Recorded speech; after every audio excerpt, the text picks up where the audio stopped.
যে বারবার নির্বাচিত সফল নাম্বার জনাব আলী আহমদ ভাইকে সভাপতির বক্তব্য রাখার জন্য অনুরোধ জানাচ্ছি। বিসমিল্লাহির রহমানির রহিম। সম্মানিত আজকের প্রধান অতিথি কিছুক্ষণ আগে যিনি চলে গেছেন, আমাদের চকরিয়া উপজেলা বিএনপির আহ্বায়ক,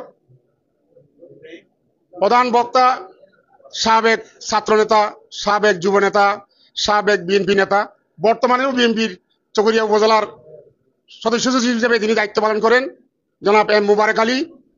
উপস্থিত আছেন শফিউল ভাই, লোকেশ্বর ইউনিয়নের মানিক ভাই, আমাদের জাহাঙ্গীর ভাই, ইব্রাহিম ভাই, তারেক ভাই সহ, নৌদা ভাই সহ সকল স্তরের নেতৃবৃন্দ, আসসালামু আলাইকুম রহমতুল্লাহি ওয়া বারাকাতুহু।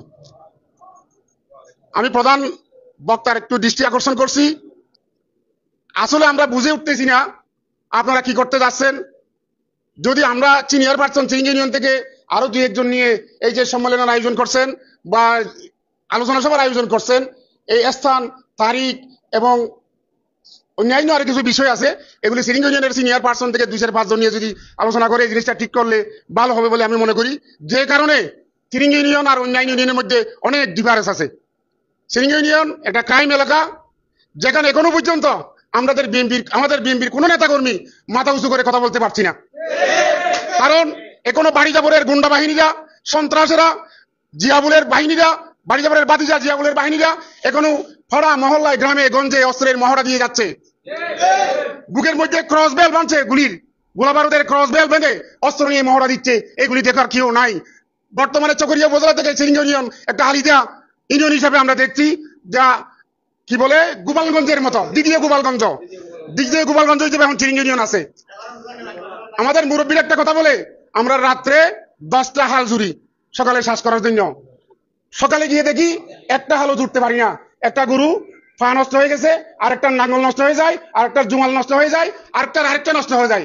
এভাবে চিরিং ইউনিয়ন চলে। কি মুখের মধ্যে লম্বা লম্বা বড় বড় কথা বলে সবাই আমরা নেতা এবং কর্মী সাজতে চাই।